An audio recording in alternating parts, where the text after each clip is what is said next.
Don't be fooled.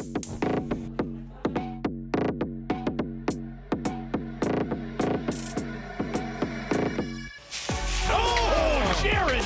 Support your Grizzlies by voting for them to the 2026 All-Star Game. Oh, Edie with the big swat. On the deck.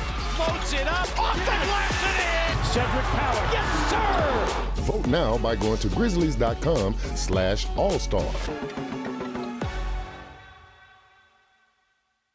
Kroger shoppers and Grizz fans. Want exclusive last-minute discounted ticket deals texted straight to you? Sign up with the new Kroger Buzzer Beater deal. Fans can sign up by texting Grizz to 636-479 or visit your local Kroger store in the Delta Division and scan the QR code. By signing up, you agree to receive recurring automated promotional and personalized marketing text messages from the Memphis Grizzlies. Consent is not a condition of any purchase. Message frequency varies. Message and data rates may apply. Memphis. Monday Night Raw returns with non-stop action, unmatched energy, and the superstars you love. We don't get mad, we get even. We don't go home till we beat them. This is our time, we're leaving. Give me the crown undefeated. Witness the moments you'll never forget. Monday Night Raw, Memphis. Monday, February 16th. Tickets and ringside packages on sale next Friday. Watching the Grizzlies is easy with FanDuel Sports Network. If you have cable or satellite, you're all set. Find us on your channel lineup. You can also use your TV provider login to watch games on the FanDuel Sports Network app. No cable or satellite? Subscribe directly to FanDuel Sports Network online. You can also watch on Prime Video by adding a FanDuel Sports Network subscription. Not sure where to start? Visit FanDuelSportsNetwork.com to learn more.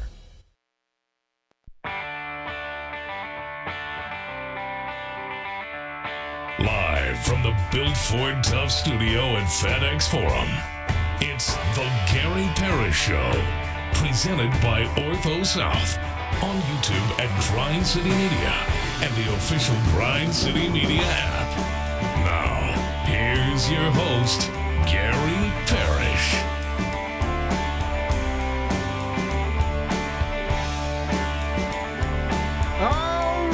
Here, my name is Gary Parrish. I'm speaking to you from the Built Ford Tough studio. We're FedEx Forum, downtown Memphis. Bennett Doyle right there producing the program. Glad he's with me. Glad you're with me. Hope you're getting through the day best you can.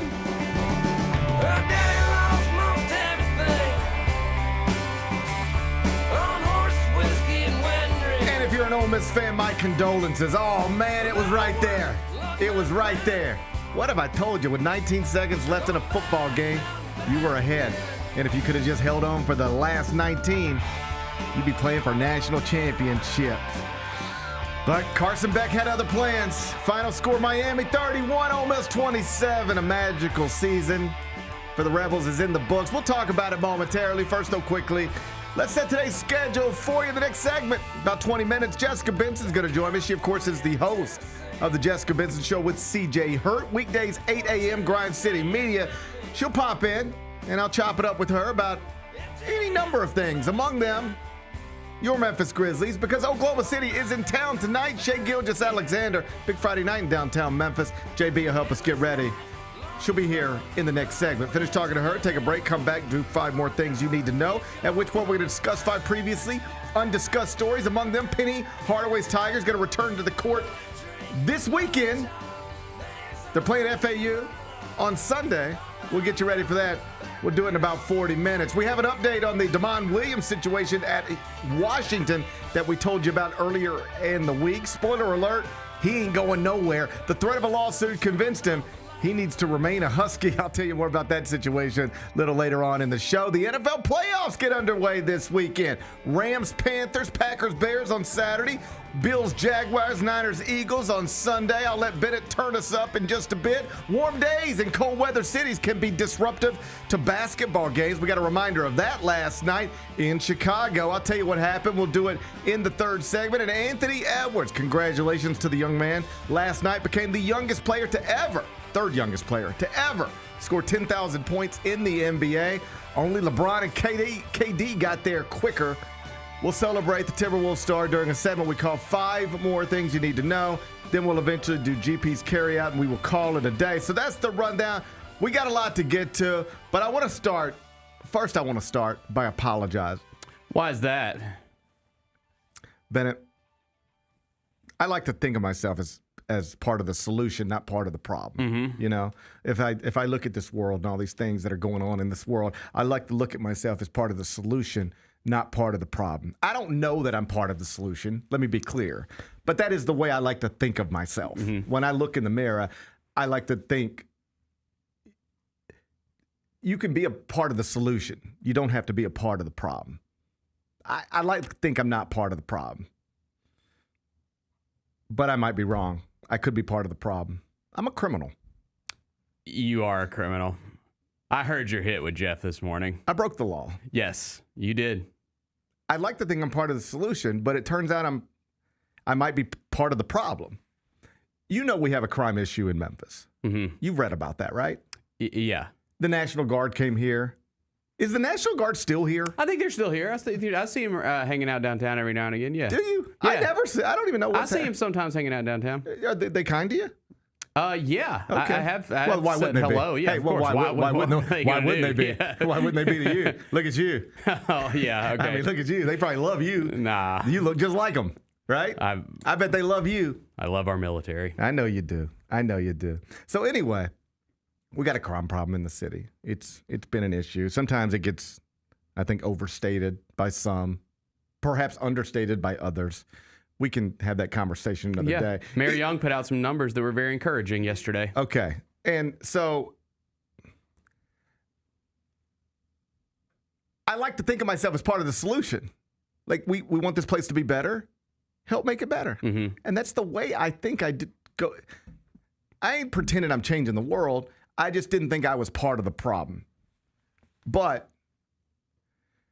if you were to ask me whether or not I committed crimes in the city of Memphis this morning, if I were to answer honestly, I would have to tell you yes, which suggests I'm part of the problem. I've got a court date. Are they really making you go to court for that? I got a court date. Yeah.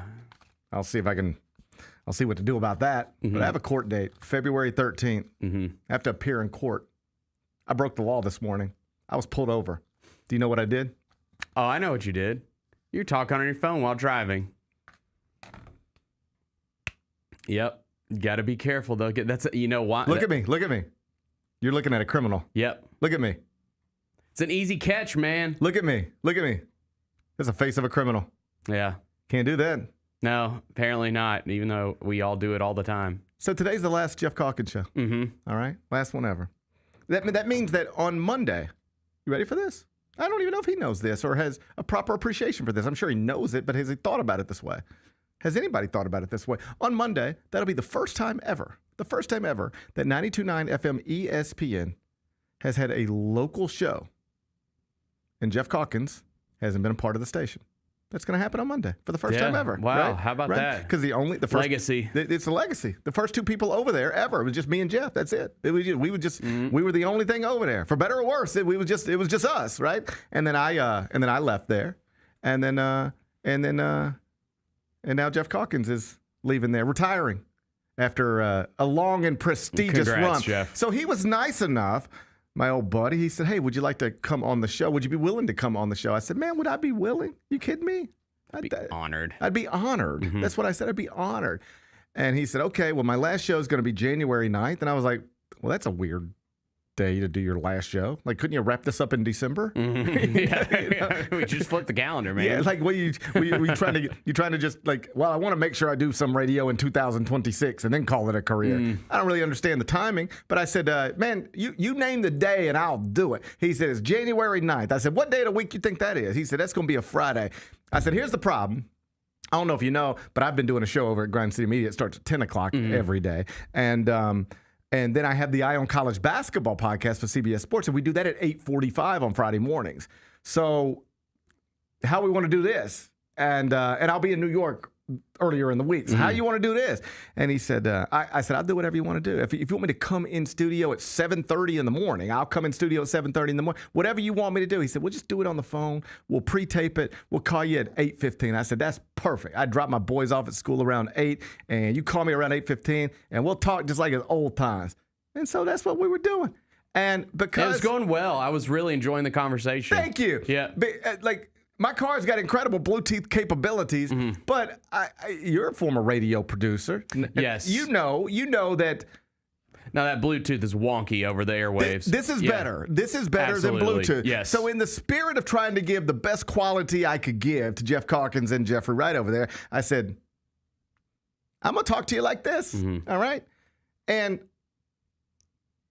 I put my car on self-drive because you know my car can drive itself. Yes, I knew that. So I put my car on self-drive, and I was just like, felt like old times, you know? Felt young again, just talking to Jeff Calkins on the radio. And, man, it was going, I don't know how it was going, but we were talking. And then he said, hey, before I get you out of here, I want to get you on the record about some things in the future. I said, okay, here we go. And he said, first, let's start with Penny Hardaway. I said, okay, here we go. It's another me and Jeff Calkins' last Penny Hardaway conversation on the radio. Let's do it one more time. And he was like, do you think Penny Hardaway's the coach here a year from today? I said, oh, buddy, he's asking the tough ones. He's asking tough questions today. He's going out asking tough questions. And so I'm sitting there like this, and I'm like, well, Jeff, I was trying to give him one of my nuanced answers, where I really don't say anything, but I say a lot of words, doing one of those. Yep. And next thing I know, I look in the rearview mirror, and it's a police car. Blue lights are on. Blue lights. And I was like, well, surely you ain't coming for me because I don't feel like I'm doing anything too wrong, I don't feel like I'm doing anything too wrong. I ain't racing nobody on the interstate. I ain't pulled out a gun, shot nobody at a four-way stop, right? I don't feel like I've done anything too wrong. And but it becomes pretty clear. He wants me. He wants me. So I'm live on radio or like pre-taped on radio. You heard it. I said, Jeff, I think I got to go. I think I got to go. Yep. Because I don't know if you follow the news, but it don't feel like this is a smart time to be disobeying orders. No, I wouldn't think not, no. I don't know if you've been watching the news. I dabble. But So I said, Jeff, I think I got to let you go. And he said, all right. And that's the last radio conversation we'll ever have. It was me getting pulled over right outside of FedEx Forum. So I pulled over, buddy. I put my arms way up here. I was like, man, I ain't doing nothing, all right? That police officer, he could have told me anything. I'd have been like, man, whatever you say. I've been watching the news. Yeah. I know what's good. I know what you're capable of. My hands are up here. What do you want me to do? He said, you got your license and your whatever else you need. I said, whatever you need me to do, you tell me what to do. He said, you know why I pulled you over? I said, I don't know. I genuinely didn't know. Usually I know. Like, yeah, I was speeding or I really didn't know. I was self-driving at the speed limit. I thought I was fine. He said, you talking on the phone? I said, yeah, you're damn right I was. I was talking to Jeff Calkins. What do you want me to do? He said, you can't talk on your phone. Tennessee is a hands-free state now. Did you know that? I did know that. Did you explain to him the circumstances? No, I don't think that ever goes well. I don't know. Maybe he was listening. I don't think that ever goes well. I can't imagine saying, but officer, do you know who I am and who I was talking to? I just can't imagine that plays well. I feel like there's a good chance he would have known at least one of you. Perhaps, right? Yeah. But there was no indication that he cared. Okay. And I wasn't going to be the one to bring it up. I'm not the type who brings that up. Yeah, no. That's too much. To anybody. Yeah. I don't mention myself to other people. Even when I introduce myself, I never introduce myself as Gary Parrish. Never. To somebody. If somebody asks me who I am or introduces me to them, introduces themselves to me, I'm Gary. I never go further than that. You could figure it out if you care, but I'm not the one trying to talk about what I do for a living, like ever to a stranger. Somebody else is going to have to tell you what I do for a living I got you. before I tell you what I do for a living, right? So it's not, I just wouldn't, I didn't bring it up to the officer. I just handed him my license. And he didn't ask me. He never said, hey, why were you talking on the phone with your iPhone to your ear? He had no questions for me. Yeah. He did not want to hear my explanation. He just, February 13th. What's hilarious? as I was thinking through it. Had I just been doing this, my car drives itself. Mm-hmm. I could literally hit a button and do this and get to work. This is not illegal in the state of Tennessee. This is. Did you explain to him that your car was self-driving? I didn't. I feel like, I don't know, that one I actually feel like you could have maybe worked something out there. Is another thing I don't think I didn't feel appropriate to bring it up. You know my car's driving itself. My car was literally driving itself. I could have been asleep and not been breaking the law. But this is breaking the law. Mm-hmm. I'm not arguing with the law. I'm just. Oh, I'm arguing with the law. I'm not arguing with the law. I'm not above the law. Who am I to think I'm above the law? That seems to be a real problem in America these days. People out there thinking they're above the law. I'm not going to walk around acting like I'm the solution and then act like I'm above the law. I got issues with our ticketing system. I don't think I'm above the law. So I'm not complaining about the law. I'm just stating facts. Mm-hmm. I believe I could have rode to work today like this, and everything would have been fine. But this is a real problem. Can you hear my glasses talking to me right now?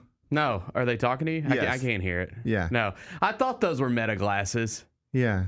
When'd you get those? Christmas. Okay. Yeah. They're crazy. Cool. I didn't even really notice it. I saw the little dot. Those are sweet. She just said to me, are you recording me right now? I don't know. I don't know if I am. I don't know what I'm doing.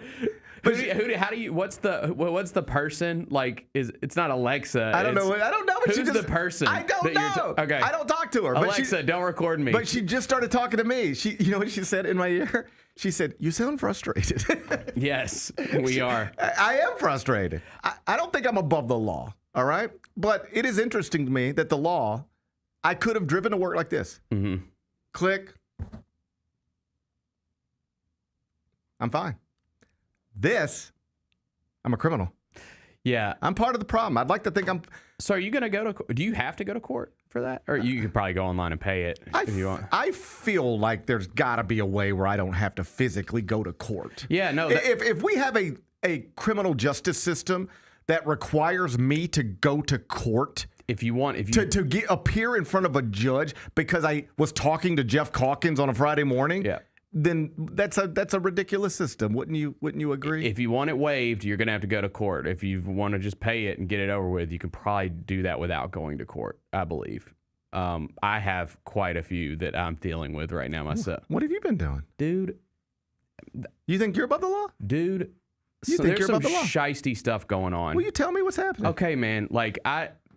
You asked. So when I take my child to school every morning, there's a school zone that you drive through, correct? Sure. Right, and you have to go, right, a certain speed limit, usually 15 miles an hour. And it's right by my house, so we're driving through it every day. There's no way around it, okay? Well, there's also a camera there that's taking pictures of people's license plates if they're going over that speed limit. Okay, there's a police officer that pulls their car out and turns the lights on and is doing, crosswalk. Of course. Right, for the kids. This is on a busier street. It's not on the street that the school's on.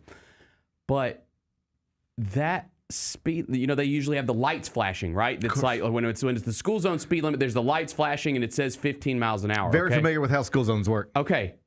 That light is never on, okay, when we're going to school. But for some reason, I'm getting tickets saying that I'm speeding through that school zone when that light is never on.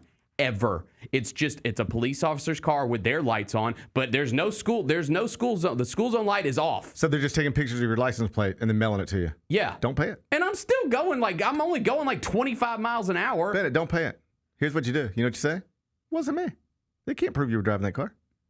They can prove that was your car. They can't prove you were driving it. I haven't paid any of them Why yet. do I have to pay a ticket? You can't tell me who was driving the car. Well, your car was ticketed going too fast in this zone. Okay. Anybody could drive my car. Mm-hmm. Why do I have to pay a ticket? Is that a defense? I just feel like this specific area, there's some stuff that's we got to get that light situation fixed, because if the light's not on saying go this speed limit, I'm going to go the speed limit it says you can go. Bennett's not trying to be above the law. Right? Bennett's not trying to be above the law, but you better put your lights on if you want him to do a school zone properly. Put those flashing lights on saying this is the school speed limit and it's 15 miles an hour. Okay, fine. Bennett, great. I'm on your side here. Yeah. I'm on your side here. I don't think you got to pay those tickets.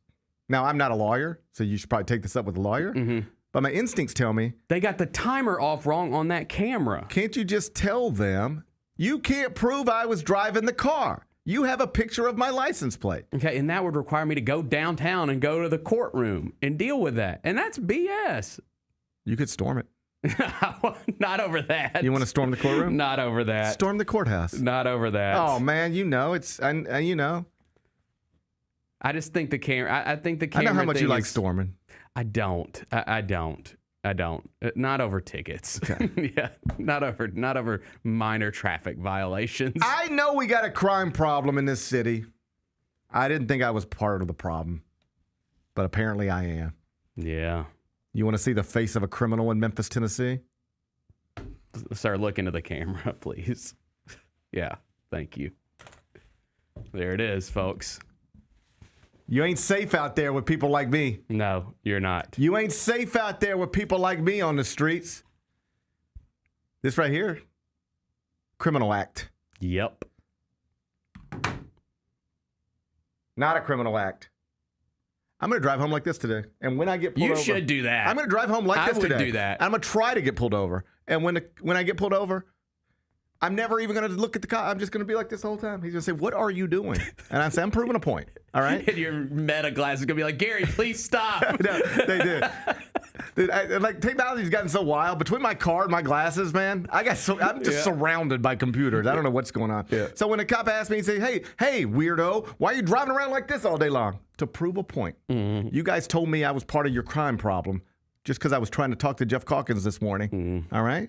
Okay, so now I'm trying to abide by you guys make the laws. I'm just trying to follow them. This is illegal. This isn't. These are your laws, officer. If I'm breaking one, tell me which one. Good luck, man. I know what law I'm breaking here. What law am I breaking now?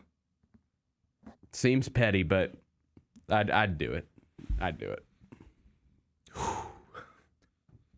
That's a hell of a football game last night, wasn't it? It really was, man. I had a blast. I had a blast. Sucks the 3.5 didn't work out, but man, that's okay. Man, about as much fun as you can have watching a college football game. It was. 31-27 is the final. Ole Miss was ahead with 19 seconds remaining, and then Carson Beck proving that, man, you ain't never going to regret going out and buying a great quarterback out of the transfer portal. Correct. They got one, and now they're one more win away from a national championship. If you're an Ole Miss fan, I know it hurts. Like, would you rather just, like, get blown out? Like, what's easier to digest as a fan? I never understand. What's easier? Like, you were down 14-3 in the third, and then you lose 28-10, and that or this. You can taste it. 19 ticks come off this clock. If we can somehow keep them out of the end zone, we're going to be in the national championship game, and then boom, it's ripped away. They did have a last opportunity. Trinidad Chambliss got to throw one at the end zone, but, ball hit the ground, and that's not a catch. And so 31-27, Miami wins it. But is that gut-wrenching for Ole Miss, or do you take something like, we were right there, we had a chance, man, I'm going to cherish this forever? I'm sure Ole Miss fans are talking themselves into that today, like as you sit back and reflect and everything. But yeah, I think it's gut-wrenching. Yeah, I think it's gut-wrenching because you were like going toe-to-toe with another really good team. You're right there. So yeah, I think it's gut-wrenching. Yeah. Yeah, I wasn't sad for them last night. Whatever emotions you can have, I wasn't like, oh, man. Like, I was like, what a story. They were right there. Mm-hmm. They were right there. And it wasn't a home field, but the crowd seemed to lean more Ole Miss than Miami. I thought so, too. It came through. It visually looked that way, and it sounded that way. Every time there was a big play for Ole Miss, it sounded louder than when there was a big play for Miami. But that was a terrific college football semifinal, an all-time season for Ole Miss for a variety of reasons, obviously. And now I guess the big question is what happens with Trinidad Chambliss. He's going to apply for another year of eligibility. I don't think that anybody could tell you with any degree of certainty whether he'll get it or not. There are people with cases like his that have been approved and people with cases like his who have had their cases denied. If you think there's any sort of consistency in this, go ask Dane Danger. So we'll see. But there seems to be at least a reasonable case to be made that if these other people have been giving these extra years of eligibility, he should get one too. As always, we'll see. But if you're Pete Golding and starting your first full season as the Ole Miss head coach, it'd be a real advantage to have that guy back at quarterback as opposed to trying to figure out who you're going to have instead, because Austin Simmons has already entered the transfer portal. So the guy who was supposed to be your starting quarterback this season, he's out the door. And your actual starting quarterback, your star, he is currently out of eligibility with no guarantee to get another year. But they'll fight for it, and he's already announced, or it has already been reported at least, that if he plays college football next season, it will not be at LSU. It will not be somewhere else. It will be at Ole Miss. It's just a matter of getting the waiver to allow him to compete in Oxford. No timetable on that. Again, as always, we'll see. Jessica Benson, join me in studio next. The only thing better than Saturday Night Hoops is when it comes with an exclusive Grizz hoodie. Every Saturday this season, $60 gets you a Grizzlies ticket and a limited edition Grizzlies hoodie. 4 different hoodie designs dropping across 4 Saturday games. Not sold anywhere else. Don't miss your shot to collect all 4 designs. Grab your tickets and gear up now at grizzlies.com/Saturday. The heaviest metal credit card of all time. Rumored to be one of only 18 in existence. Plated with the very same tungsten that forged the International Space Station. And wielded at business dinners like a samurai sword. It's a classic corporate power move. But the real power move?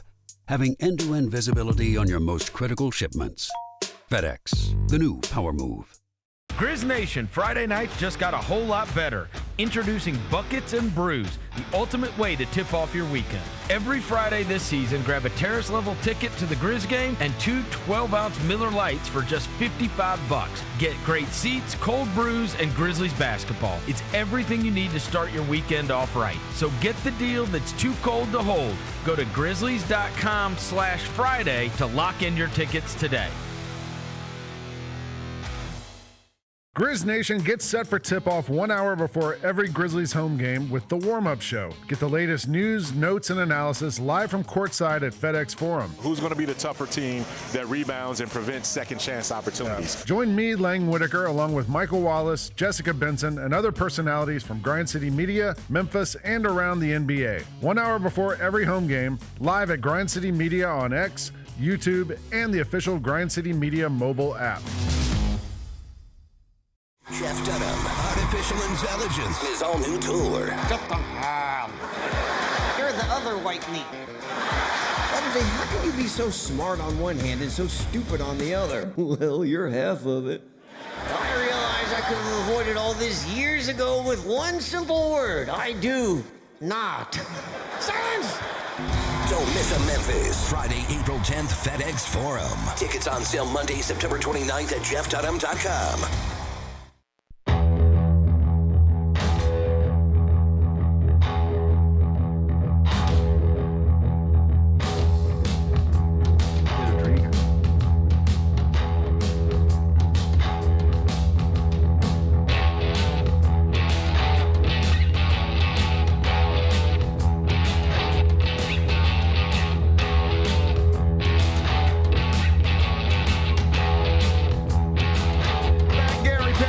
Presented by Ortho South. We're inside the Built Ford Tough Studio, and on Fridays in the second segment, I'm joined by Jessica Benson. She's the host of the Jessica Benson Show with CJ Hurt, weekdays 8 a.m. Look at you. How are you? Good. How are you? Yeah, I'm a criminal. I woke up today breaking the law. I got a citation in there. Did you really? Let me see. You can have it. You can have that. I broke the law. Let me tell you. Are you going to go to court? I think I have to. I have to defend my reputation. Day before Valentine's Day. Yeah, I know. We're going to celebrate Valentine's Day. What'd you do? I can't read it. This person should really use a pen. You know what I did? Let me What'd show you do? I'll show you exactly what I did. I did this. No way. I was pulled over For being on your cell phone. for talking on the phone I didn't know they still did that. live on the air with Jeff Calkins in his final show. On your It was actually perfect. It was like he had to Wait, abruptly that's so let me go. funny. He had to abruptly let me go. Because you got pulled over. Yeah, and like the officer, I was like, Jeff, I think I'm getting pulled over. Like I didn't think I was doing anything. Did you have it up to your ear? Because like I would this. assume your fancy Tesla has car connectivity, but you wanted it to sound as best it could As best on it could. Jeff's final show. That's exactly right. So I could have Wow. done Bluetooth, of Yeah, course. I mean, my car Your will car's drive awesome. itself. You telling me I don't have Bluetooth? Like, I work hard. I work hard. Of course, I have Bluetooth capabilities. All right. But I was trying to make it as good as possible, and this is better than Bluetooth. So I was doing this, and I see the blue lights behind me, and I said, "Man, what is going on?" And he said, Tennessee's a hands-free state now. And I said, I was unfamiliar with that. I don't know. I guess I wasn't paying attention. You know, I didn't do the thing because it doesn't ever play well. Like really, like this is I'm the problem today. Like we're like. Whether the president needed to send the National Guard here or not, they did. So am I really the problem this morning? Is this really what we're trying to cut down on? Yeah. Did I think all that? Yeah. Did you say it? No. No. Well, especially no. not these days. Not these days. Oh, I was obeying. Man, I don't know if you watch the news, but I was obeying. Good. I was not gonna risk it. Whatever they said, I was gonna do. Right? And so I was up here. You know, I was like, I'm hands free now. I'm hands free, buddy. I'm hands free. He was like, let me see your license. I said, can I reach for it? Are you sure? I didn't. Can I be honest? So I remember when states started using the hands-free terminology to describe not being able to be on your phone while driving, which I understand the sentiment. Sure. Stay off your phone. Of course. There's always some idiot texting. Yeah.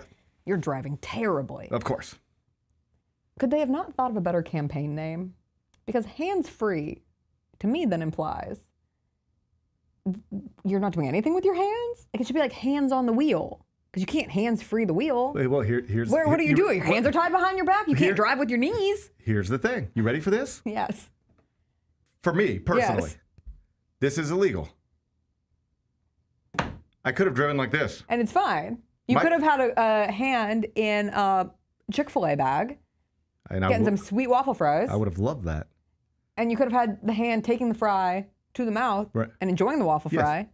And that's fine. That's fine. I'm telling you. This is not fine. I'm telling you, I could have hit one button in my car and gone like this. Well, that's insane.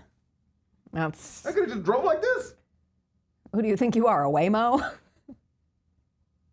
Please don't drive like that. I'm going to start driving like this just to prove a point. I don't understand the specific of this. I was just trying to wrap my head. head. It's very artsy. Yeah. It's like I just want to like statuesque. How legal? Yeah. Right now I'm legal. This Yeah. is legal.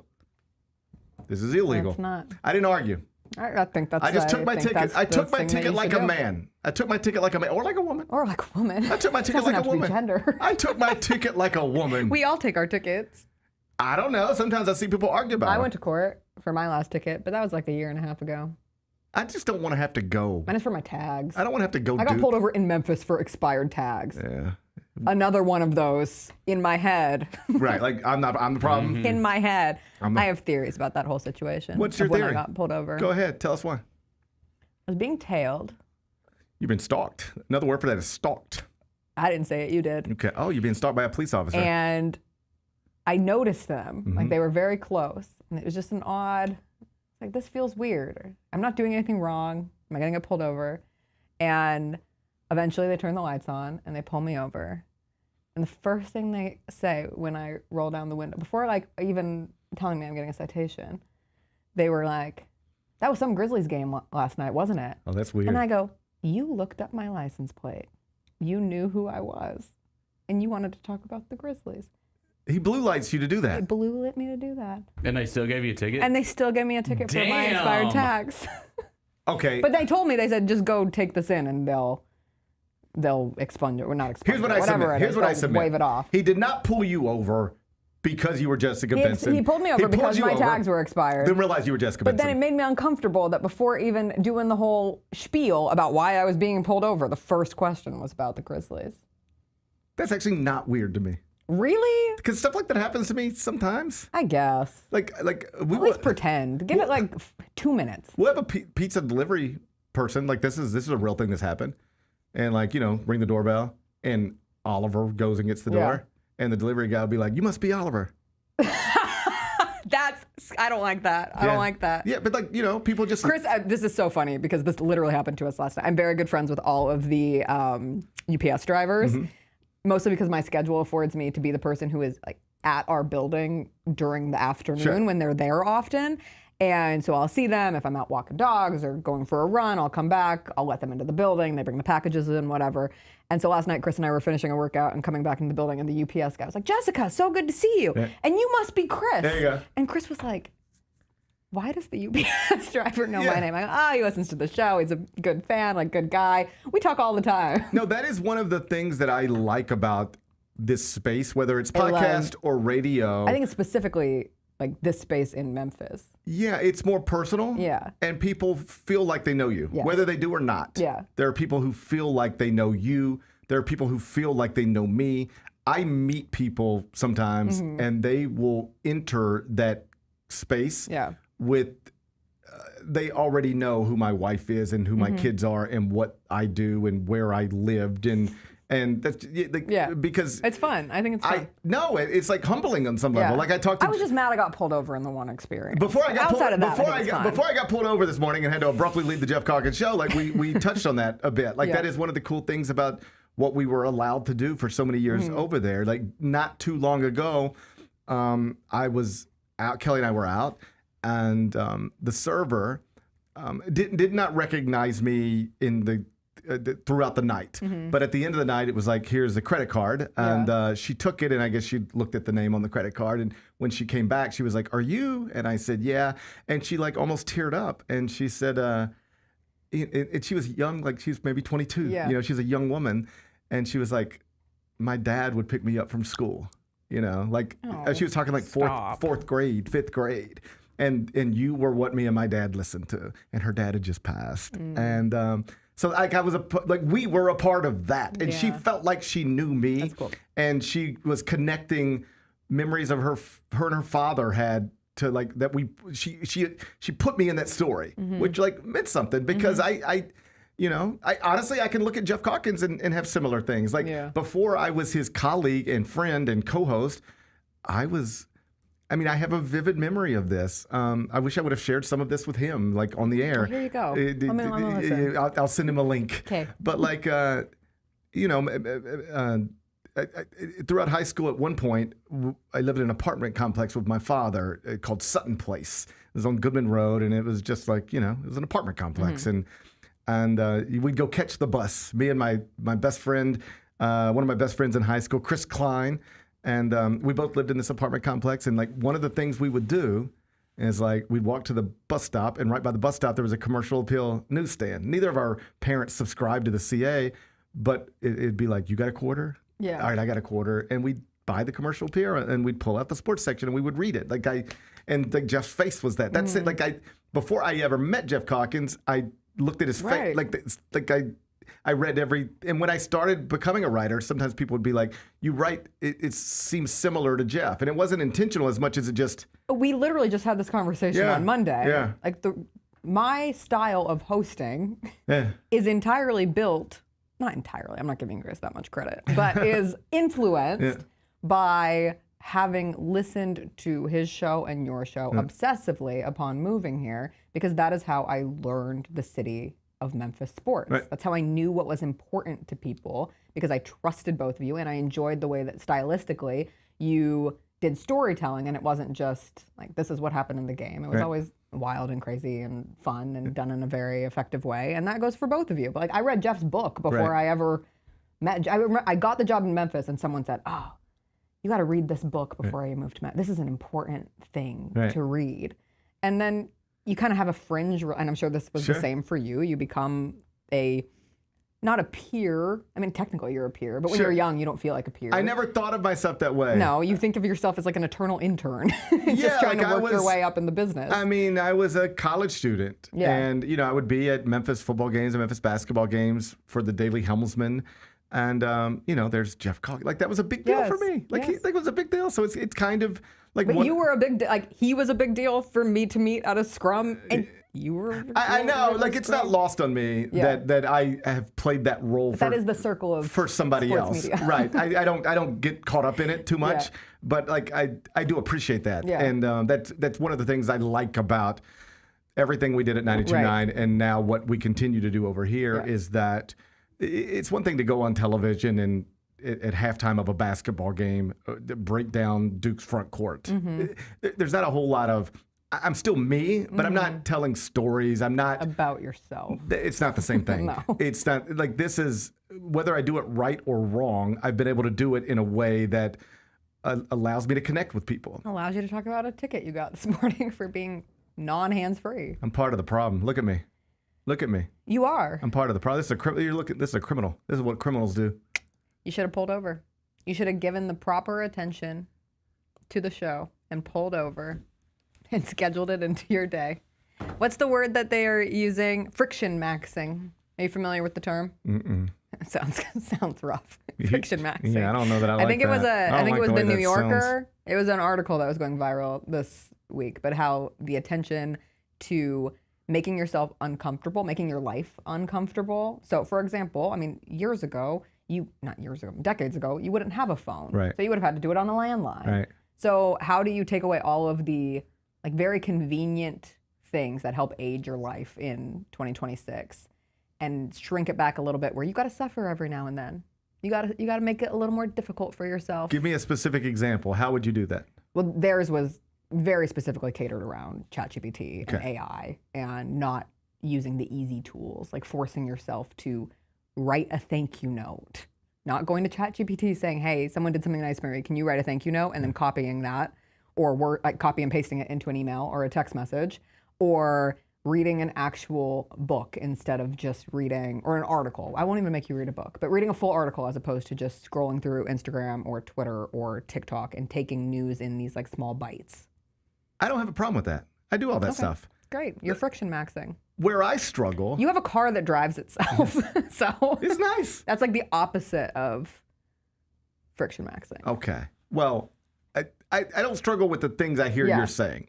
Where I struggle is there are always things I need to be doing. Yes. Always, without exception. There is never you could never between November and April, you can never ask me, is there anything you need to be doing? And I could say, no, nothing. It's almost always like, yes, I need to be preparing for this. Yours is so amplified November through April, but I will say it's like year round. Yeah. Because you always have to think about the show. Yeah. I was just talking to somebody. It's especially heightened now. College basketball. So this is what I struggle with.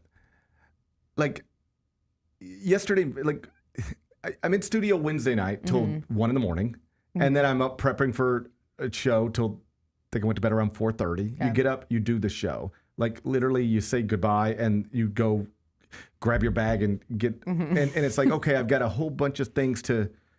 I still got I got 2 more podcasts tomorrow. I have 2 more shows tomorrow. A top 25 and 1. I've got all these things I need to be doing, but also I need to unplug for a minute. Like I'm not allowed. I'm going crazy. Yes. You can't work like this. So I said, on the plane, I'm not working. I'm going to relax. I'm going to listen to an audiobook that I've been trying to finish. What are we reading? It's great. Reading. It's great. What is it? Jeff Pearlman's Tupac Shakur book. Oh, yeah, you mentioned that. Okay. It's all I want to do. It is the only Adding it to my Goodreads. It is incredible. Okay. The amount of reporting. And just, I think most people who care at all about hip hop or music or the 90s or whatever have a surface level understanding of the Tupac story. I don't think you have any idea of the depths of poverty this guy grew up in. And, he was killed at 25 and at the height of his everything. And he was basically homeless and poor and a nobody until the age of 20. It was like he had 5 years of celebrity and roughly 20 success years of his and- life was absolute shit. Yeah. Mom's a crack addict, dad's non-existent, literally homeless, like sleeping wherever somebody will give you a bed. Okay. That's like 20 years of his life. And then it all, like, with it is inside of a year, he goes from homeless to starring in movies, one of the biggest stars. It all happens very quickly. And I'm up to the point now where, like, he's charged with sexual assault in New York City. And it's incredible. Yeah. And like, you come away from it. Like, I know Jeff. I want to have him on to talk. Right. The book came out last year, so I'm a little late to the party. Okay. I think so.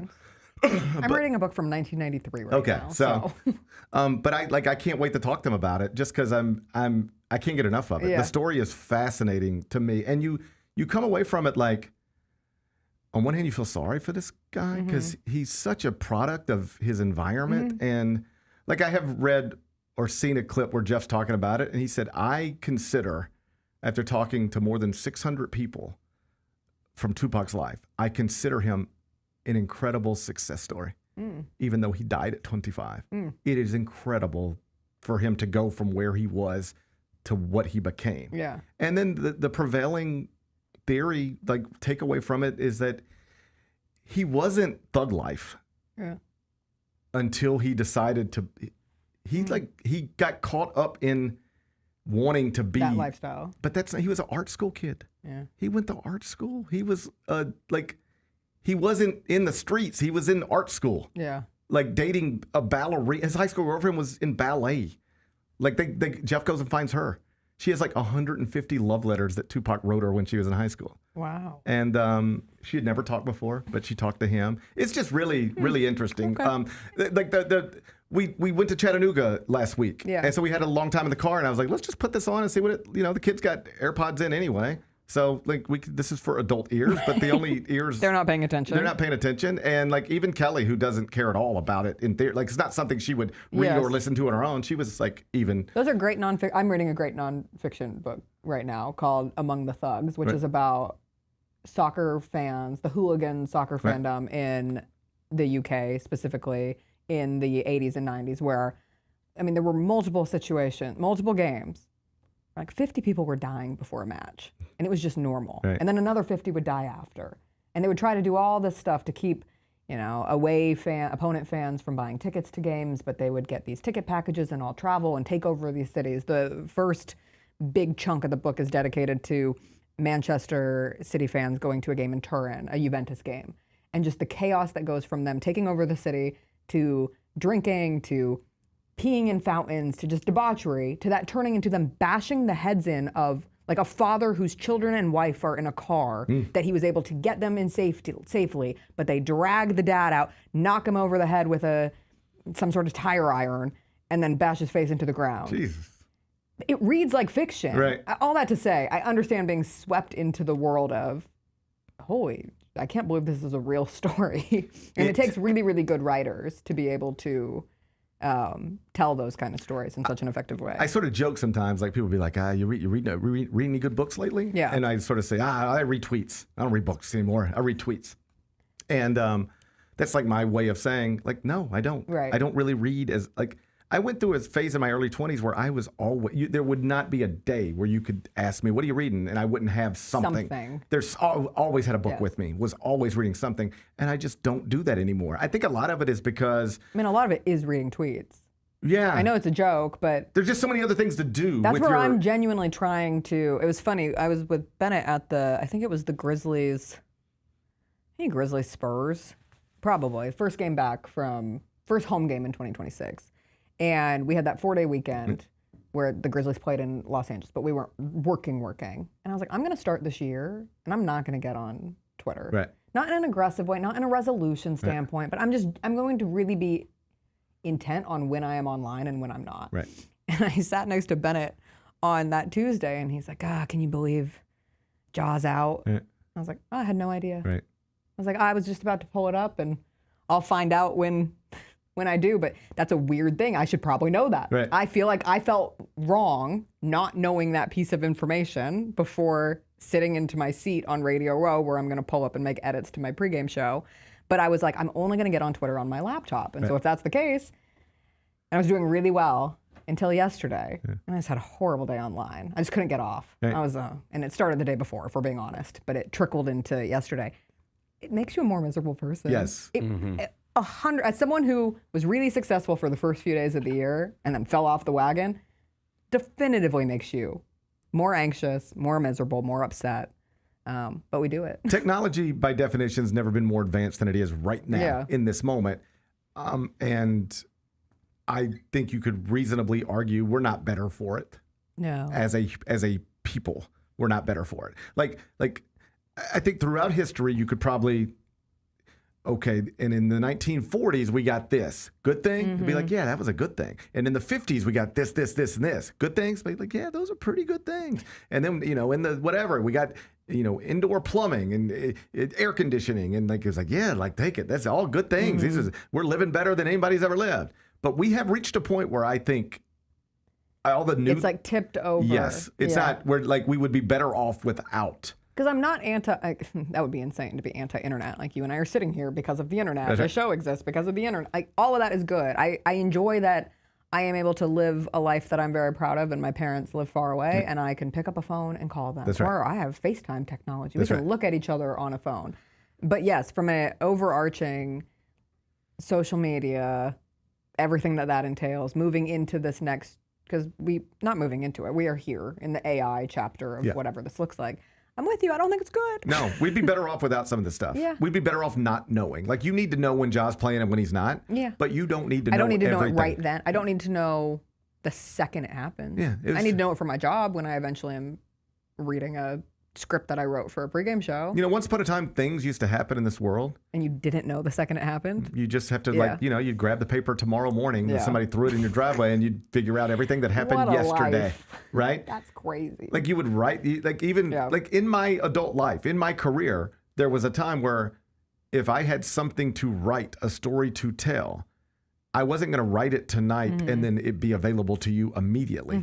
You have to wait on that till tomorrow morning. Right. And then if I have something else to say about that, well, I can say that the next morning, but I can't, there's no way for me to update it today.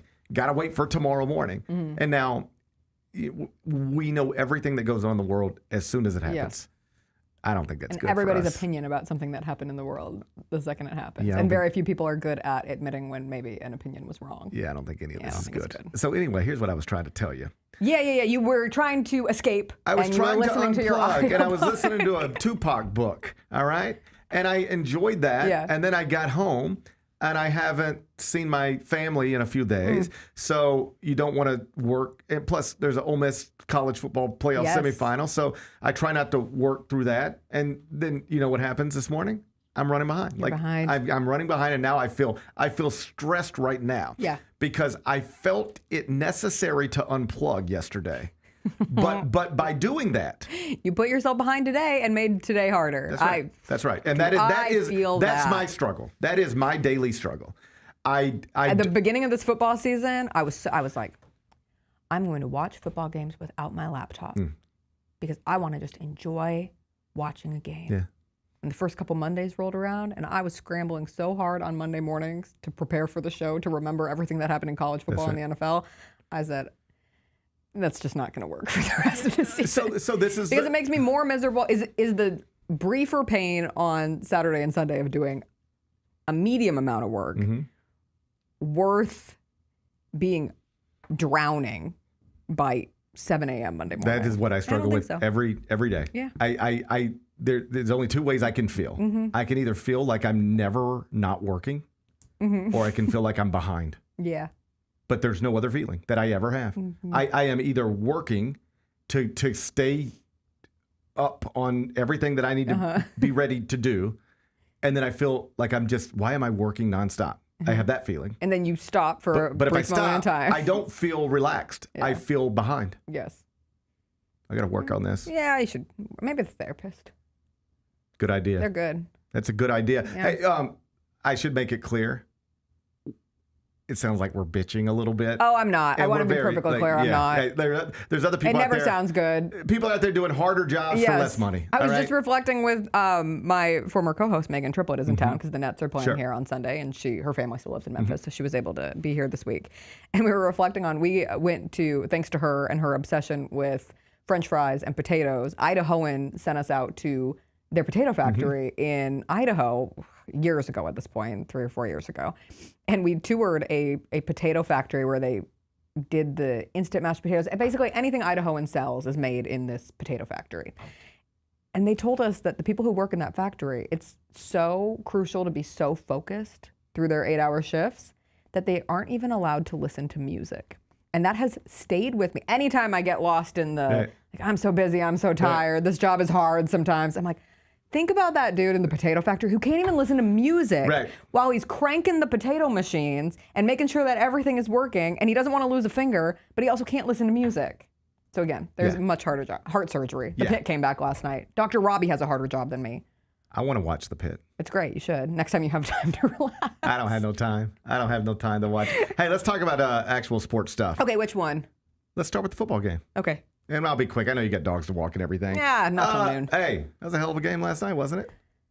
You know, you can say what you want about the state of college football, and there's a lot to be said. Sure.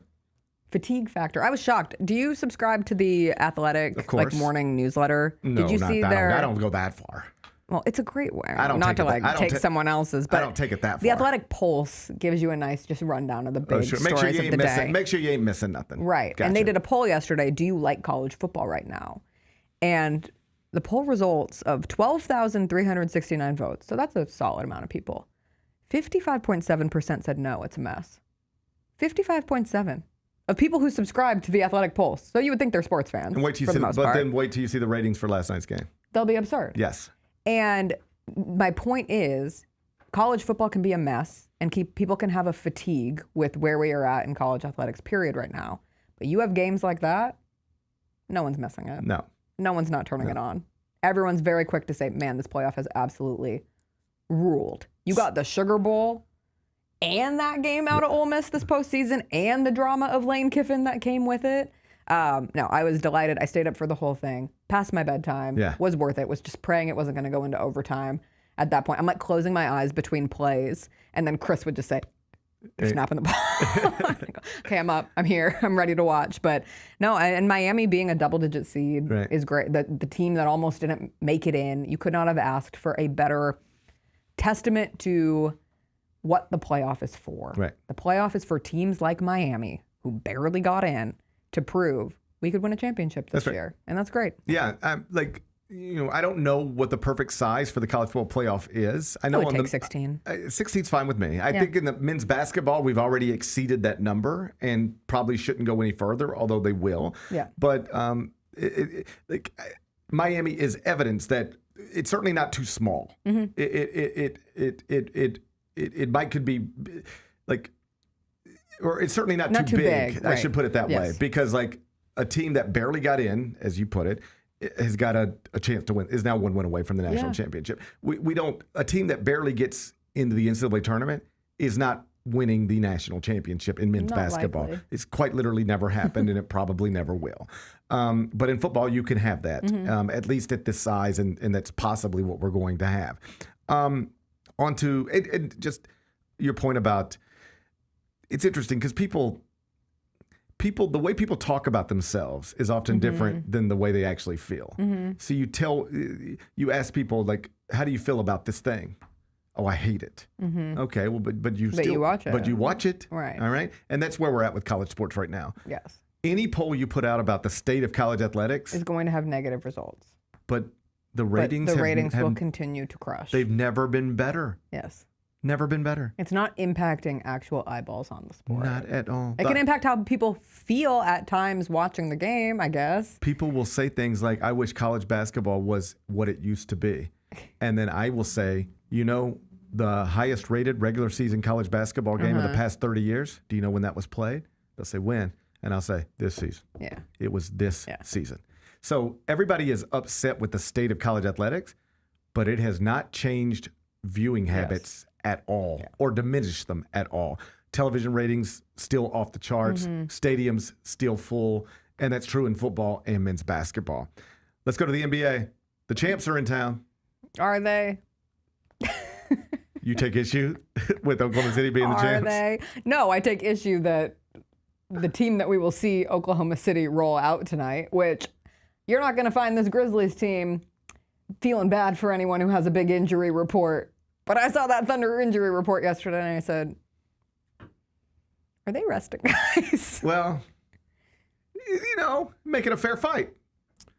Make it a little more of a fair fight. They're only 5.5-point favorites tonight. I know Shea rolled his ankle in the overtime win over the Jazz. And they needed overtime against the Jazz. These aren't the Thunder to start the season. Yesterday I mentioned, and I was like, and the Thunder are whatever the record is, 31-7. I was like, and the Thunder are 31-7. I had, in the spirit of constantly trying to get prepared for the next day. Yes. It's like some point in studio the night before, Oklahoma City's up on Utah, and I'm just like, all right, they won that. And then so yesterday I'm like going through the opening. I was like, up next for the Grizzlies Friday night, the Thunder are going to be here, 31-7 after last night's victory over Utah. And then I in real time I had this moment like, what if? I don't know. I don't know if they actually won that game or not. I never saw the final score. So we went to break and I was like, oh, phew. But then I saw overtime. I was like, whoo. It was close. It wasn't a big deal. It wouldn't have mattered. It was close. It wouldn't have mattered. No, people would have been okay. It wouldn't have mattered. They still would be a 30-plus win team or a 30-win team. They are like 7-6 in their last 13. They are. That is very real. Yeah, whatever they have been early in the season, like the greatest thing we've ever seen, they haven't been that lately, with or without Shea. It has cooled. Yeah. They got Jalen Williams back, and he is available tonight. And it hasn't been a seamless reintegration of him into the lineup, and unsure if that's just a matter of the Thunder hit a skid and he just happened to come back around that time, or if there's any correlation. Let's not have him get it all together against the Grizzlies tonight. It would be nice, no matter who is on the court tonight, if you can beat the Thunder. Yes. I heard you guys yesterday saying we're not allowed to say the thing, but they've lost 15 straight games to the Thunder. Like, I think you have to say it out loud in order to put it on the table to be toppled. Bennett says that means the Grizzlies are due.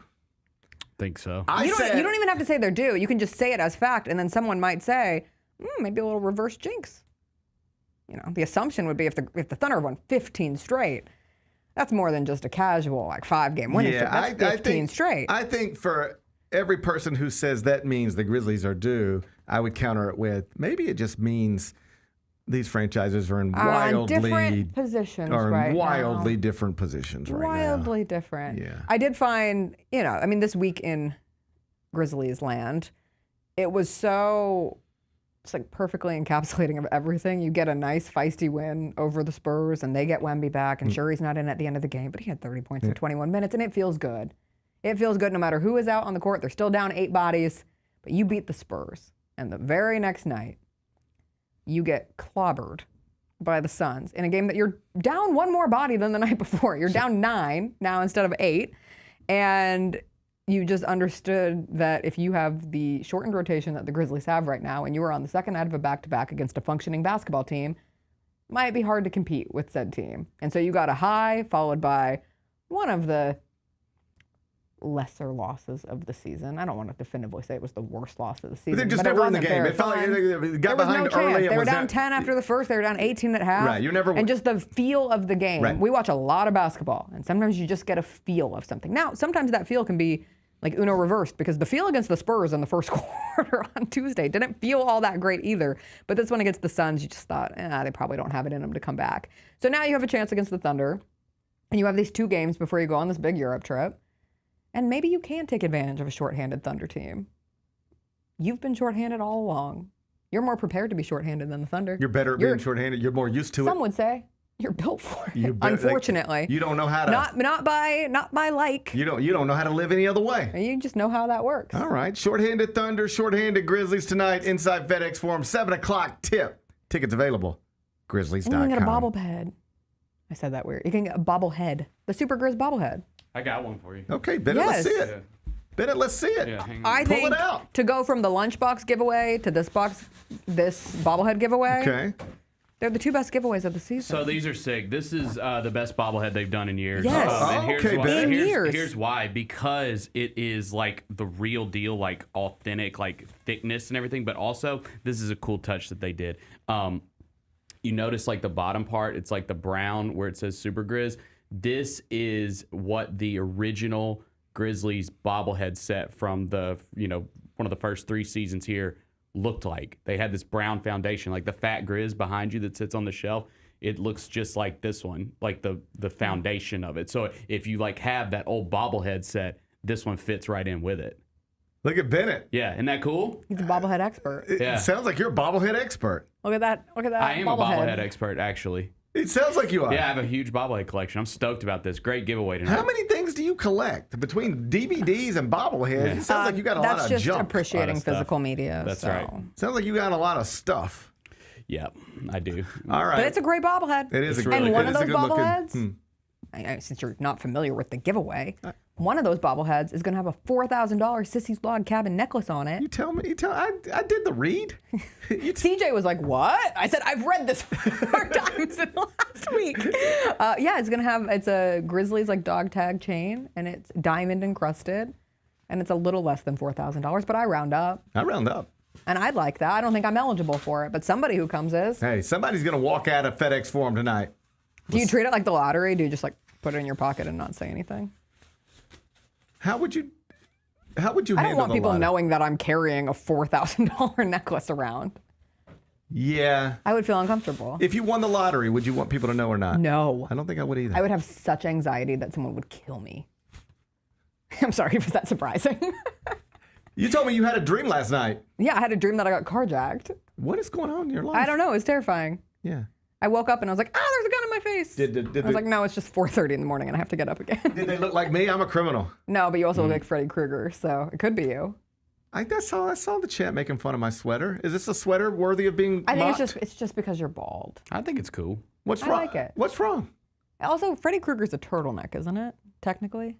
Or is it just a sweater? It's a sweater. It's just a sweater? Freddie wears a sweater. I mean, his has like Who cares cuts if in it it and is? stuff. I've been in t-shirts most of the week. I was like, you know what? Freddie, Gary, Parrish, Krueger. Yeah, I was like, I'll put on a sweater, and then Sweater weather. now you're making fun of me. I'm not making fun of you. That I sounded was like just you were. repeating that you look a little bit like Freddy Krueger. I think that qualifies as making fun of somebody. Also, is it sweater weather? It's 63 Have you seen degrees. Freddy Krueger? You didn't come in here and say, hey, you look He's like Glenn scary. Powell. You didn't come in here and say, hey, you kind of look like Glenn Powell today. You came in here telling me I look like Freddy Krueger. You look like Jacob Elordi. Nice. Is he the one everybody loves now? I'm just focused on that's him because the Frankenstein. weather. I know who he okay, is. I yes, know who he Frankenstein, is. but also Wuthering Heights is coming out on Valentine's Day, and the girls are excited. We will I be think I have a seated. blind spot The for boys are Jacob excited Elordi. too. Oh, good. I think, not to get weird, You have a blind spot for Jacob Elordi. I don't see him like that. You know what? CJ had a similar reaction. Maybe it is a men thing. He was Elvis too. I know. He I was in the don't see Priscilla him like movie. that. Like, here's what I mean. Like, when I hear, oh, wow, man, look at Glenn Powell. I'm like, I can see that. Yeah. That makes sense to me. He's a cutie. Yeah, I can see that. That's not hard to figure out. Michael B. Jordan, fairly easy. Easy, right? Like, yeah, It's because he's super tall. yeah. If I Jacob Elordi. Yeah, he's super that might tall. be it. Yeah. It might be my anti-tall Yeah. thing. I don't love him like that. I don't see when I see I Jacob mean, people Elordi. were kind of upset when he got cast as Heathcliff, but I'm all in. I don't see him like that. I don't see him like that. Well, watch the Wuthering Heights trailer and then tell me otherwise. All right, I'll text you in the Algeria group text. Okay, thank you. Let me study Jacob Elordi a little bit more. Then I'll text you back. Okay. All right? Yeah. All right. I'll see you later. You got some dogs to walk? I do. Is this good dog walking weather? Oh, it's the best. Looks like it. It's been so nice. It's an eerily nice January, but I'll take it. Is it sweater weather outside? It's actually too hot for sweater weather. Damn it. A little bit. Like, this is a very thin sweater. All right. This time last year, we were getting that 5 inches of snow.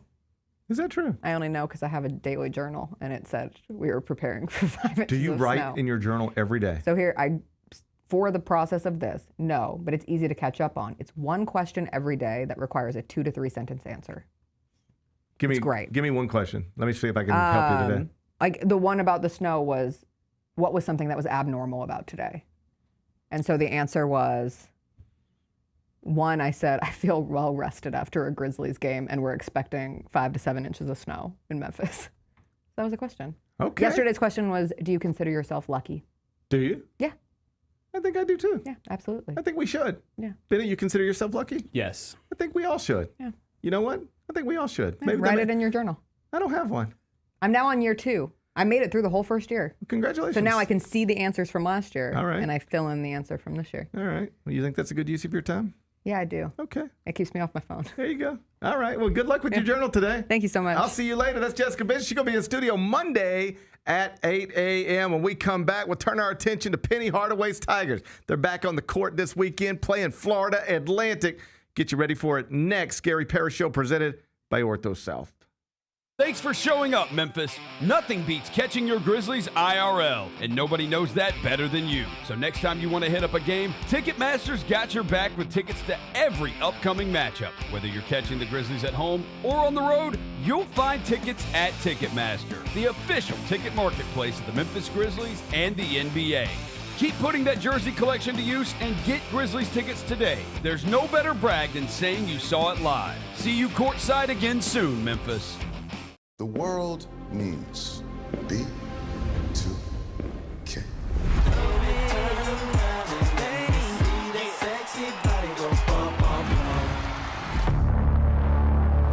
B2K's breakup was a huge shock to their fans.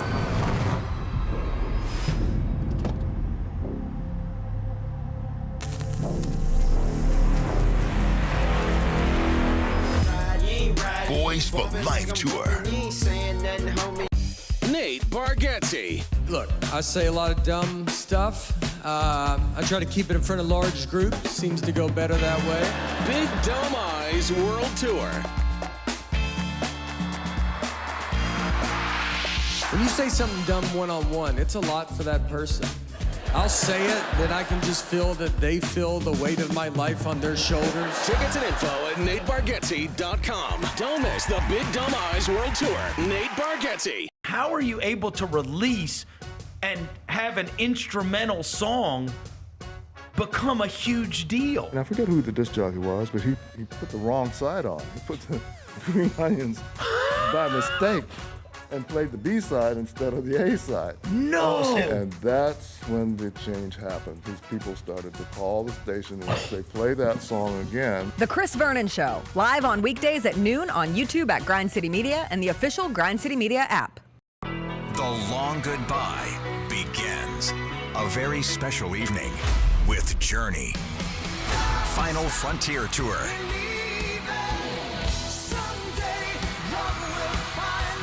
Journey. Tickets are on sale now at JourneyMusic.com. Your chance to say goodbye to the songs that changed our lives. Journey. Final Frontier Tour.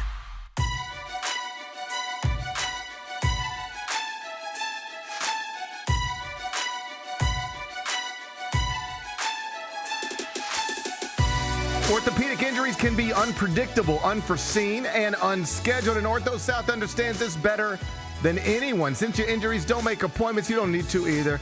That's because Ortho South welcomes walk-ins during the weekdays, in the evenings, and even on Saturdays. So next time an unforeseen injury makes an unscheduled appearance in your life, visit orthosouth.org to find your nearest urgent care location. Just walk in Ortho South to take care of everything, especially you. Learn more at orthosouth.org. That's orthosouth at orthosouth.org. Now I got 5 more things you need to know. Number 1. Penny Hardaway's Tigers are returning to the court this weekend. They are now 79th at KenPom, and they'll be on the road Sunday playing Florida Atlantic. KenPom's projected score, 76-75 FAU. Bennett, do you have faith in your Tigers that they can upset the Owls on the road this weekend? Is that really true that we are underdogs? My God, I did not realize that. We have reached the point with Tiger basketball, Bennett. If you're wondering, this may be the simplest way to put it. If you're wondering where we're at with Tiger basketball, this is where we're at. Okay. They are 7-7 and projected as an underdog to a Florida Atlantic team that is ranked outside of the top 100 at KenPom. That's where we're at, Bennett. Yeah, I mean, dude, come on. They've lost to Liberty, George Mason, St. Bonaventure. They lost to St. Mary. UCF's good. They've already lost a conference game. I'm not worried at all. Give me a break. You're not worried. Bennett said give him a break. You're not worried about this at all. It's a faulty 10-6. So, Memphis 2-0 in the American. And I think I told you earlier in the week, Tulsa had taken a loss. So, the Tigers, despite being 79th at KenPom, are actually still projected to win the outright conference championship with a 13-5 league record. The second best projected record does belong to Tulsa at 12-6, but the current projections have Memphis finishing 13-5 in the American. That would make them the 1 seed in the American tournament. So, barring a surprise, this is going to be a 1-bid league. And based on current projections, Memphis should be the favorite to secure that automatic bid.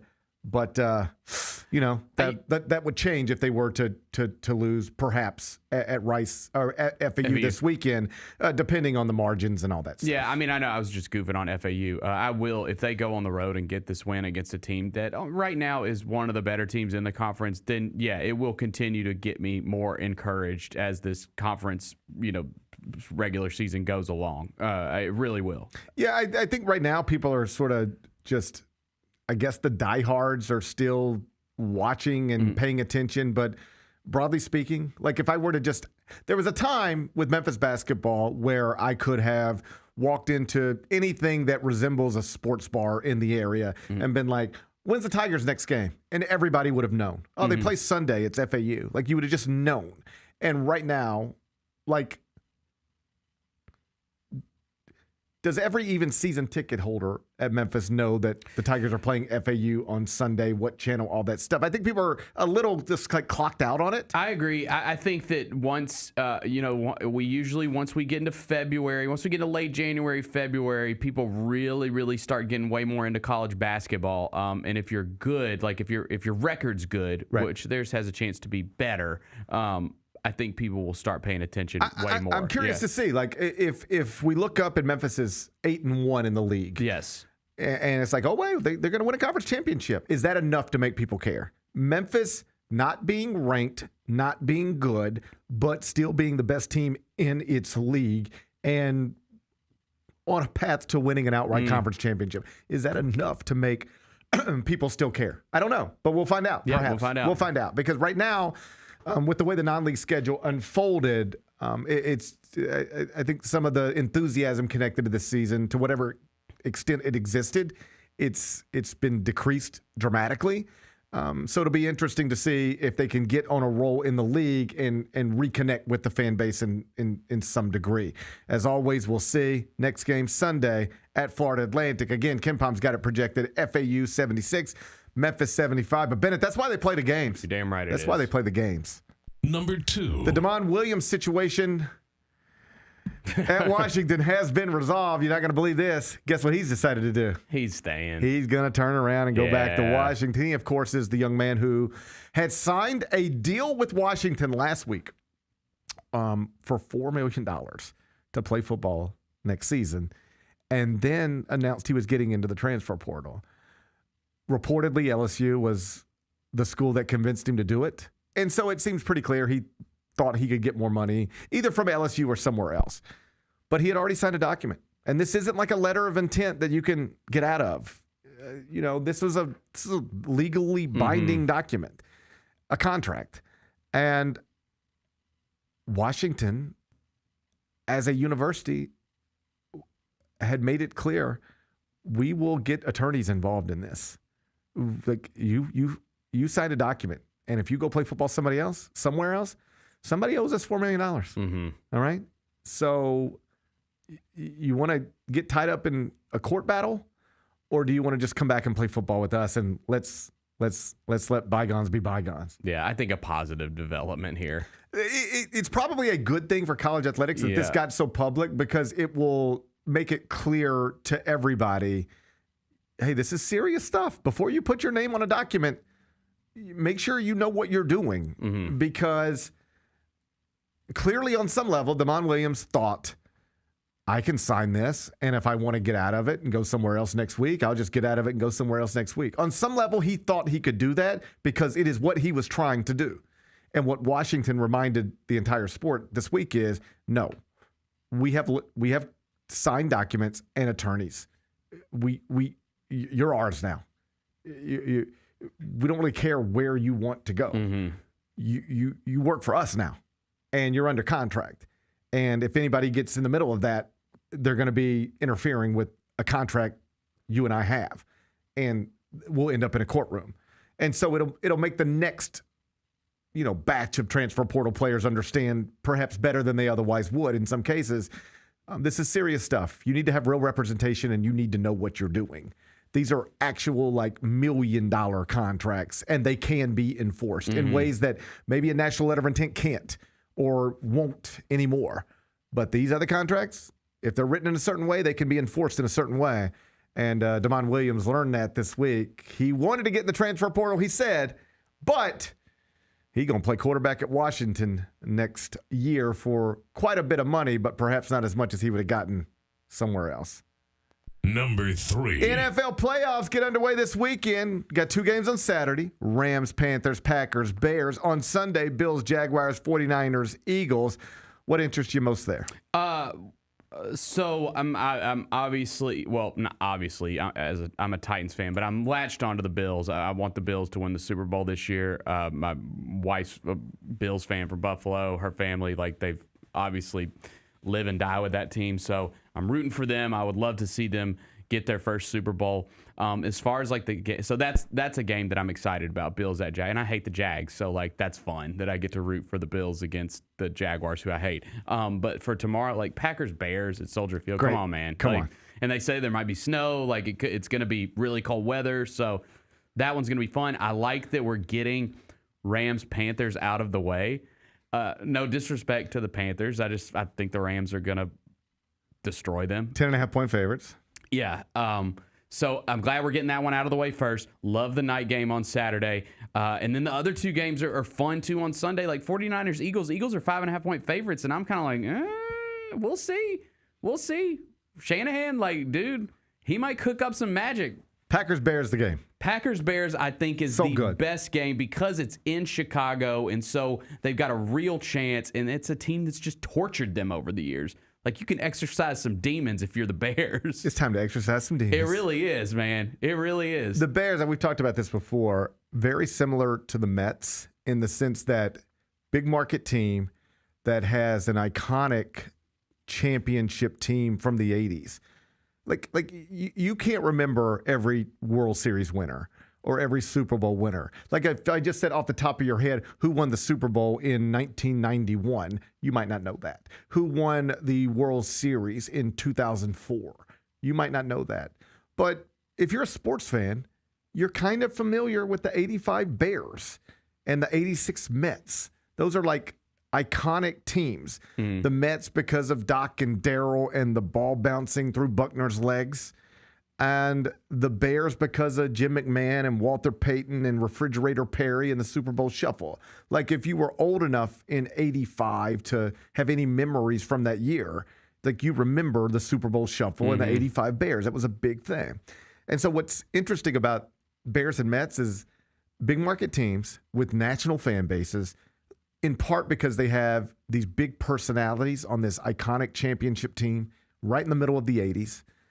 And then it's just been nothing for decades since then, almost without exception. Yeah, Bears I know got the Bears to a Super Bowl. Yeah, they got to a Super Bowl, and the Mets have been to a World Series, but neither franchise has ever touched anything like those moments again. And those moments were so big that it literally created fans in every state in this country. There are Bears fans everywhere, and there are Mets fans everywhere. And I have a ton of friends who are Bears fans, like Matt Norlander, who does the On College Basketball podcast with me. His parents are from Chicago, so that's how he became a Bears fan. And he and his kids are living and dying with this stuff, and it almost watching Bears fans enjoy this reminds me of how I was able to reattach with the Mets in 2015. I had gotten into because they'd been so bad for so long, I'd gotten in sort of a habit where, I'd still turn the games on and, I knew where they were in the standings, but I wasn't living and dying with it anymore. And 2015, I reattached and my kids attached, and that was a blast. And Bears fans have been able to do that this season. So, Packers, big national brand as well. Our buddy Eric Hasseltine, lifelong fan. But this is a special, I have Bears fans who are looking forward to tomorrow night in ways that they haven't looked forward to anything in a long, long time as it pertains to sports. Yep. And so that'll be an awesome experience for them. Fun game tomorrow night. I'll be tuned in. 7 o'clock, it's on Prime Video. Packers-Bears, probably the biggest NFL playoff game of the weekend. Number 4. Bulls-Heat postponed last night. Apparently you can't play basketball on warm days in traditionally cold cities because if you got hockey ice underneath there, it can cause problems. You see what happened? Oh, is that what it was? I didn't see I knew there was condensation on the court. I thought it was from like a air conditioner. No, the leaking or Blackhawks something. had played the night before. Yeah. And it was unusually warm yesterday in Chicago. And something happened where that caused a problem with the surface of the court. And everybody acknowledged, like, as soon as they got out there, they were like, this is a problem. And they could not resolve it. They did everything you think you should do to try to get the court into a safe place to play. They just could not get it there. So they called the game off. And the Heat aren't scheduled to be back in Chicago at any point this season. So, like, it's unclear how they're going to resolve this. You could end up, in theory, with, I mean, who knows? They could end up playing 81 games unless it matters for the standings. But like, this is a scheduling quirk that is going to be an issue for the NBA. All because in the year 2026, we still can't figure out, in some cases, how to get a basketball court dry. Yeah, that's problematic, I guess. It is. It is problematic. I've been at games where I was at the Veterans Classic. I was trying to think, as you're saying that, I'm trying to think of like. I was at the Naval Academy. I was at the Naval Academy one time for the Veterans Classic, maybe 2 years ago, and they had to stop a game over and over again because players were slipping. And it was the same type of thing. It didn't have anything to do with ice under it, but it was traditionally cold climate, unusually warm day. And then I think they didn't turn the air conditioner on in the building, and that had caused it to get wet. And they could not figure out how to get it dry. There was a doubleheader, and it was game one. They were having real problems. And they were like, we don't know if we're going to be able to do game two. Like, we might not be able to play the second game tonight.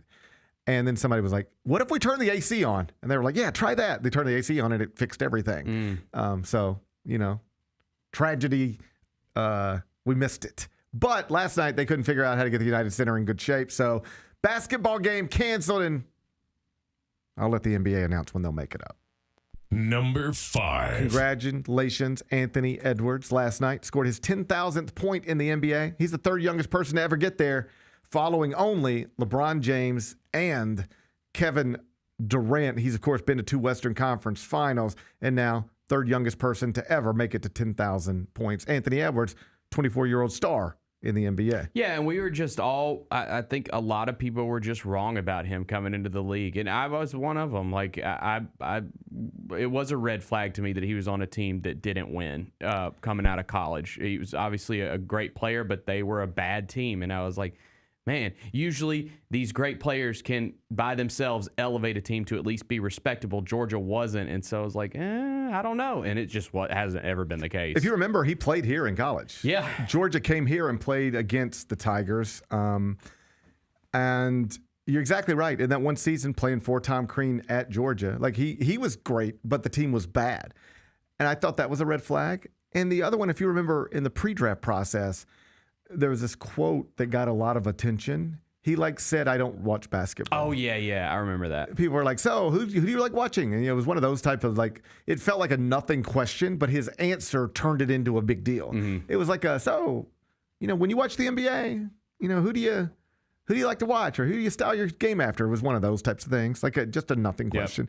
And he was like, yeah, I don't really watch basketball that much. And they were like, you don't really watch basketball? He's like, yeah, I don't really watch it. I don't really like it. I don't really care. And I was like, I don't like hearing that. If only because what I'd prefer to hear is, man, I can't get enough of it. Right. Like, all I do is watch basketball and then go and get in the gym. And, man, I don't do anything other than watch basketball. That's all I do every night. I just get home from the gym, watch basketball. I'd rather hear that.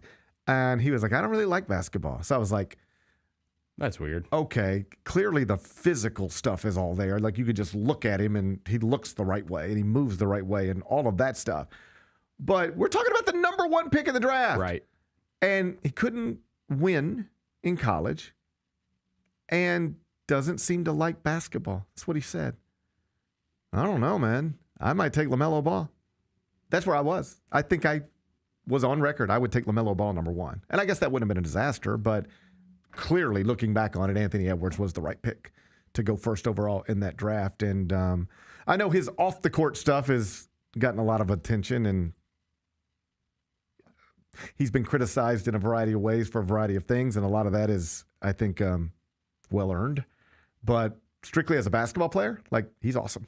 He is awesome. Yes. He is awesome. And really should be, as we're forever looking for the next face of the league, like, it should be him in the sense that he's awesome. Like, if that's where you got to start the conversation, like, first thing, the most important thing to be in the face of the league is you got to be awesome. Yeah. Well, he's that.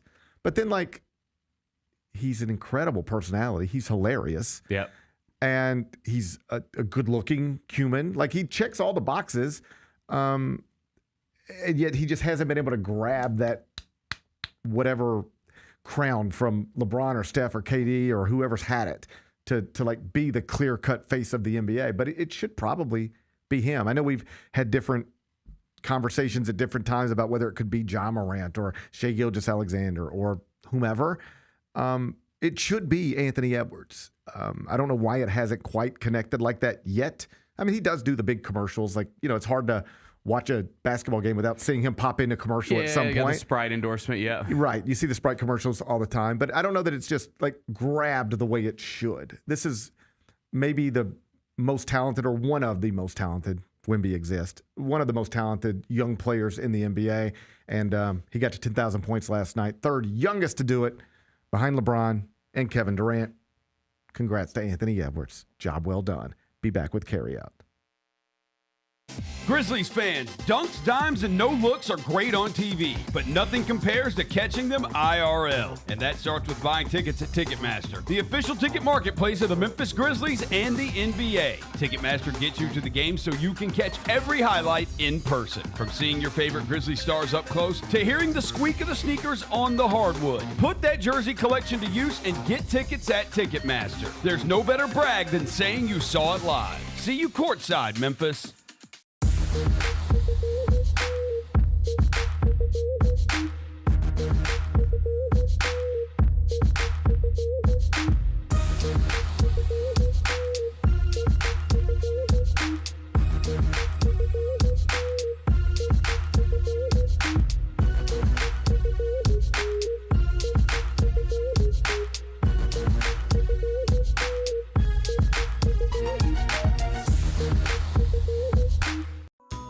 Southland Casino Hotel is helping you navigate to Santa. Win your share of over $550,000 in free play and a brand new Lincoln. Here Comes Santa takes flight on Saturday, November 1st, when you can begin earning entries. And don't forget the grand finale drawings on Saturday, November 29th and Saturday, December 27th to win a share of over $40,000 in free play or a brand new Lincoln.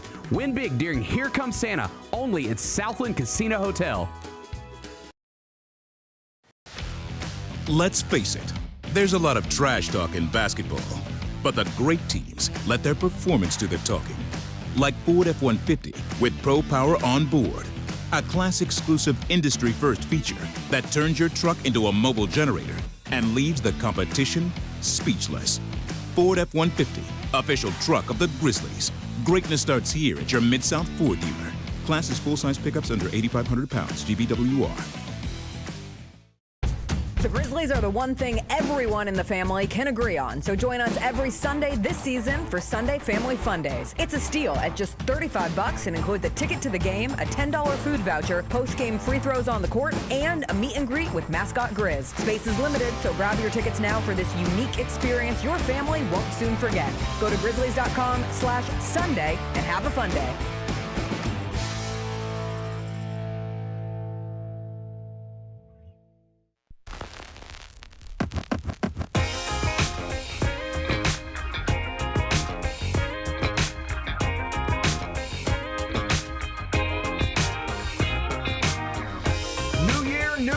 Same unstoppable Grizz grit. Tip off your fitness journey and turn up for the home team with a special offer from Planet Fitness. Grab tickets to any January Grizzlies home game and score an exclusive offer from Planet Fitness. Start 2026 strong by cheering on the Grizzlies and meeting your fitness goals. Don't wait. Lock in your seats and your special offer today at grizzlies.com/January. Offer valid for online ticket purchases only. Again, the website, grizzlies.com/January. Let's do carryout. It's time for GP's Carryout. One final segment filled with stuff to take with you. It's not everything you need to know, but it's most of it. What did we miss today? Well, Trae Young officially said goodbye to the Atlanta Hawks. He addressed his departure on social media earlier today, lamenting never getting to, quote, see our full potential in Atlanta, and adding that he is ecstatic for the next chapter. How do you think Hawks fans feel about Trae Young going forward? Do they wish him well and want to see him do good things in Washington? Or, hey, you were here, you were flawed, we wanted to do great things with you, you could never do it, get on out of here, we don't care about you no more? I want to say that they would wish him well. You still had that series against the Knicks that's going to forever be remembered. Yeah, I mean, I think that Hawks fans will probably look back on his era as you'll see Trae Young Hawks jerseys in Atlanta games still. If you were to show up next season to a Hawks game in a Trae Young jersey, that would be completely normal, acceptable. Yes. Okay. I think so. Okay. It does seem like, if we're going to call that a divorce, that it went about as well as it could go. Yeah. Like, it didn't get nasty, really, in any sort of public way. All the reporting was that they were working together to try to find a new place for him. Mm-hmm. The place they found is the place he said he wanted to go. You know, after some other places have made it clear they weren't interested, but still, he was like, yeah, I'll go to Washington. And they were like, cool, we'll get you to Washington. And then, like, you saw him on the court. Like, the trade happened. He was... Yeah. And he, like, you know, dapped up everybody and said goodbyes and got out of there. It seemed pretty clean. It's a pretty clean divorce. Yeah, I think so, Pretty clean divorce. So, Trae Young wishing Hawks fans well as he departs for Washington. If you want to see that, you can find it on his social media platforms. What's today's biggest game? It's another college football playoff semifinal tonight. Right. Oh, man. I don't know if I can do that again, Bennett. This is fun. I like this. I like this too, but man, I think I had a little too much fun last night. Mm-hmm. I think I had.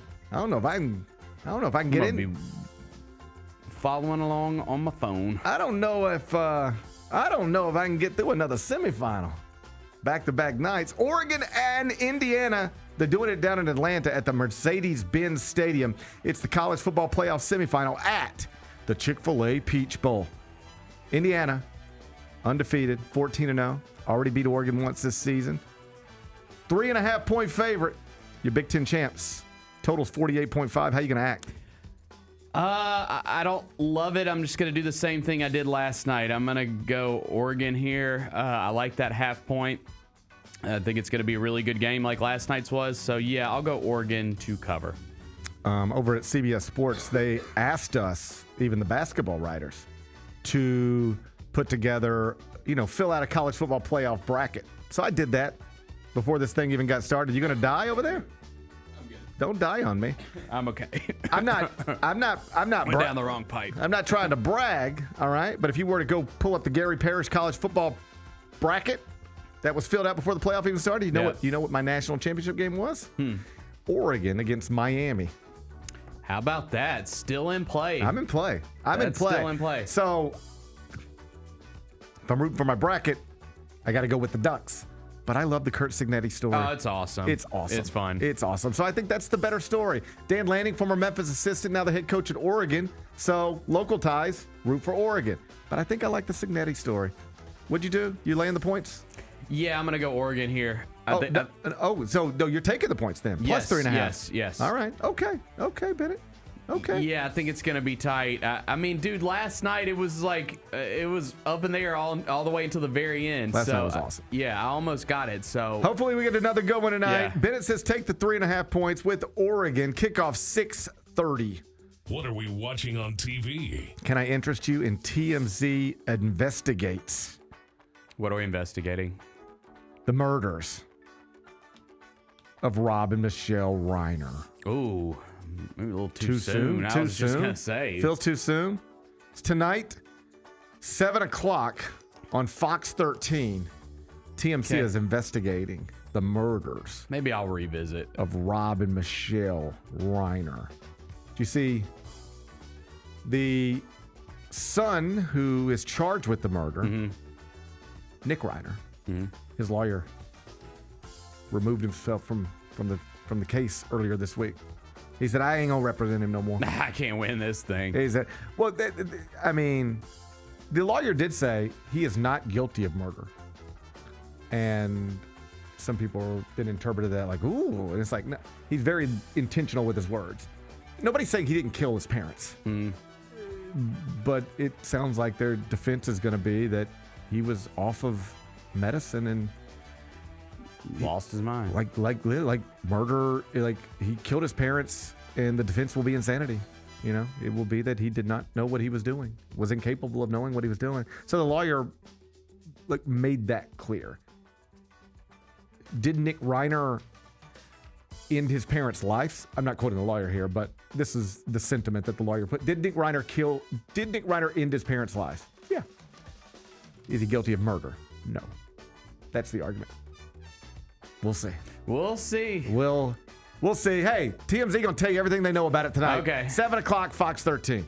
What's the best thing we've read? Over at CBSSports.com, JP Acosta, NFL writer, has one reason why every team still alive can and can't win the Super Bowl. So, pretty self-explanatory. Denver Broncos. He only writes a few hundred words about why they can win the Super Bowl. And then he writes a few hundred words why they can't win the Super Bowl. And he did that with every team still alive. So if you want to read it, you can find it. It's on the homepage right now, CBSSports.com. What's going on this weekend? What ain't going on this weekend? It's a huge sports weekend. I'm excited. Huge weekend. Got a couple of Grizzlies games. Tigers, FAU, NFL playoffs, college football semifinal tonight. Man. It's as good as it gets. It's as good as it gets. Good time to be alive, isn't it? Yes, it is. All right, let's try to stay that way then. Okay. And then we're going to be back here Monday at 10. Can't wait. Till then, be careful. Be kind. Be good. Rep your hood.